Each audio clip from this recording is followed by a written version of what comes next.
All right, let's dive straight into the critique today. We have a piece from a listener on the closure of MTV 80s, 90s, and 2000s, and they're arguing that the real loss isn't the music, but the linear, non-algorithmic way we used to experience it. Right. Okay, so what I really like about this is the core idea. The loss isn't the content itself. You can find any song you want, but the mode of consumption. That premise is deeply resonant. Let's look at how we can strengthen that argument. Yeah, I think the listener has found a fantastic intellectual hook. Distinguishing between content availability and the experience of it, that immediately elevates this beyond just, simple nostalgia. So we just need to provide the proof. We need to provide the analytical proof to back up that emotional claim. Exactly. Okay, so a key theme running through this material seems to be this, undefined magic. The piece says there was a magic that's hard to explain today, and it describes the videos as told like a story. But it keeps the mechanics of this flow pretty undefined. It relies on words like surprise and happened. And I think that's our first big opportunity. The discussion of MTV's flow, its character and identity, needs to move from this abstract nostalgia to the concrete mechanisms of curation. That's what will give it impact. Right. We can't just rely on the feeling. No, you have to dissect the actual machinery of linear media that created that feeling. Because right now, the material makes a really strong case for why the loss feels so heavy, but not how that lost infrastructure, specifically engineered a superior experience. Precise. If the argument is that linear was superior for discovery, we have to show why. Why the specific constraints of scheduled TV actively manufactured that character and flow in ways that, frankly, a personalized algorithm just can't. The positive power of limitation. Yes, but how do you illustrate that? I mean, for a modern audience, not being able to skip or search for something sounds like a fundamental weakness, not a strength. So how do we frame that? We need to analyze that constraint as a curatorial tool. For instance, the listener could detail how the mandated pacing of, say, an hour-long block created a necessary narrative arc. Ah, okay. The programmers weren't just throwing videos at a wall. They were building a kind of miniature emotional journey, right? One designed to hold a general audience captive until the next guaranteed hit. Exactly. So it's about the strategic use of juxtaposition. That sudden, injection of some obscure industrial clip right after a massive chart-topping pop track. Yeah. That wasn't just programming variety. That was designed to expose viewers to something completely outside their preference, simply because they couldn't turn away without missing what they were waiting for. That's forced discovery. An algorithm gives you what you've signaled you like, so it just reinforces what you already know. Right. Linear flow, because it was mandated by a schedule, it forced exposure to stuff outside your comfort zone. You didn't choose the detour, but you often benefited from the surprise destination. And that links directly to this idea of the channel having a distinct identity. It does. I mean, they could analyze how the finite time constraints meant every single clip, especially back in the 80s and 90s, had to aggressively project an identity. A linear channel needed one, a sharp, defining character to justify its existence, and that character acted as this really strong cultural filter. Whereas a 24/7 personalized stream, by its very definition, doesn't need a single identity. Its character is totally fluid, and it just serves the individual user. So the loss isn't just surprise, it's the loss of a strong, unified curatorial voice, and you can push that identity concept even further. How so? I would suggest the listener focuses on some of the non-music elements. It wasn't just the songs, right?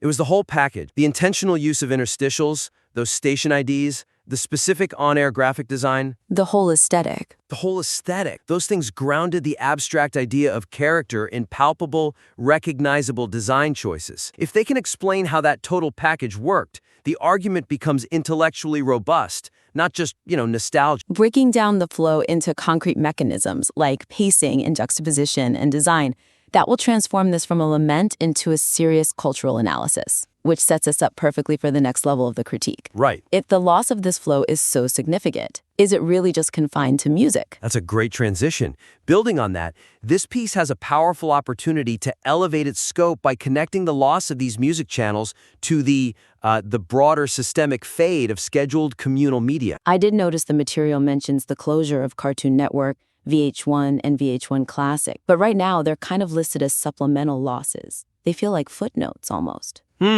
which risks making the whole argument feel purely music-specific, and that kind of limits its philosophical reach. That's the exact issue. Is there a risk that by focusing so much on MTV, it overlooks the shared experience of loss across all linear media? Yeah, if this is a systemic shift, a fundamental change in how culture gets distributed, then the listeners should explicitly use the closure of channels across all genres. Right. This isn't just about music. It's about a system-wide shift in how culture is consumed and shared when it moves from a schedule to an infinite search bar. So they need to move beyond saying, oh, and these channels also closed, to saying, the simultaneous closure of all these channels is proof of a massive systemic pivot.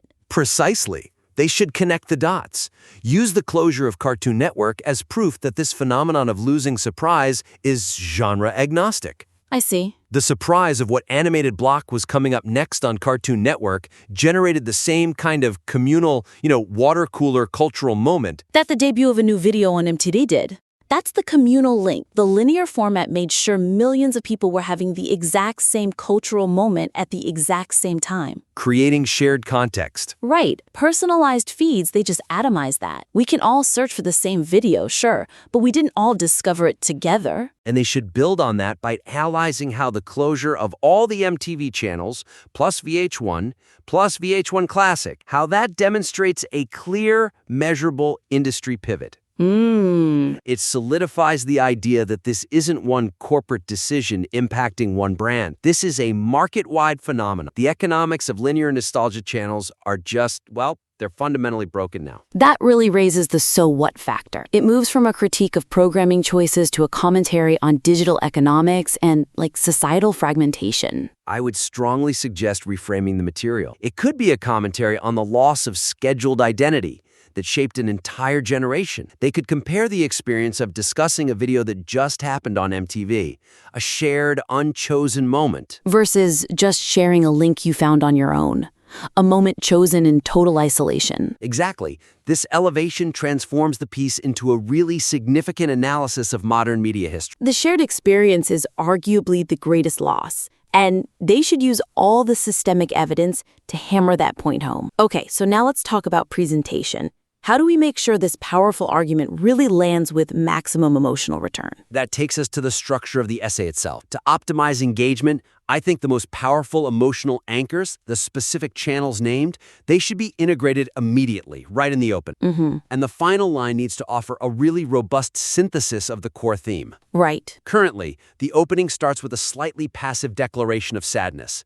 The closure saddens me more than I thought, and it delays naming the channels. It does. When you're writing a piece driven by nostalgia, specificity sells the feeling instantly. Delaying that trigger weakens the initial hook. Absolutely. You front-load the exact names. You instantly trigger the reader's own connection, and you strengthen the personal stakes. The minute someone sees MTV 90s, they are mentally transported back to that era. And they become invested in the analysis. The emotional hook is set instantly, Which buys the writer more patience when they pivot into the analytical part. So they need to revise the opening. Start directly with the specific, potent name. Make an active claim. Something like, the final fade of MTV 80s, MTV 90s, and MTV 2000s confirms a loss far greater than access to music. That's immediately stronger. It's direct. It names the stakes, establishes the core conflict right away. And we have to apply the same sharpening to the conclusion. Yes.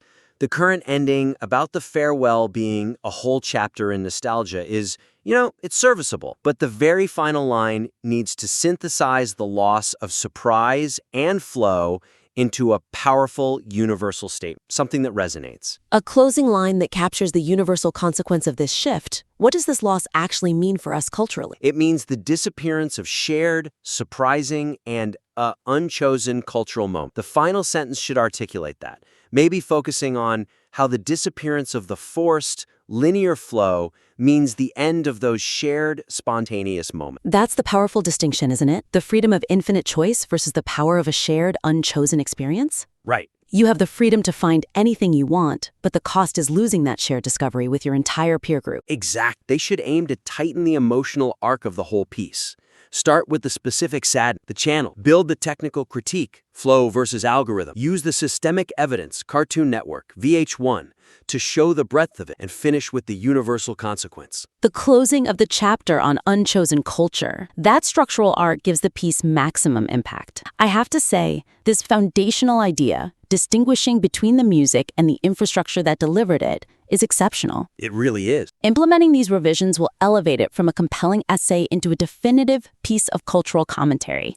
The listener should feel really confident that they have a strong, unique argument. The goal is just to make sure the structure and the analysis are equally robust. Okay, so let's quickly summarize the 3 main areas for improvement for the listener. First, define the flow. Do that by analyzing specific curatorial mechanisms.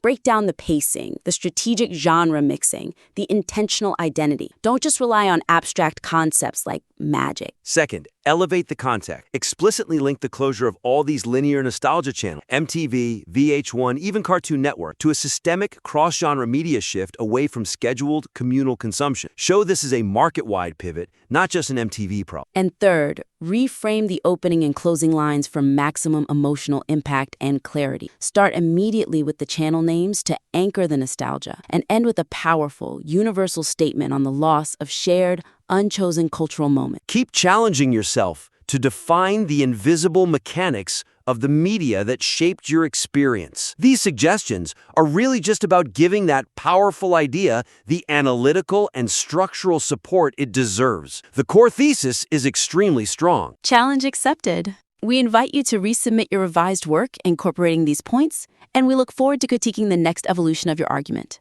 Until then, keep improving.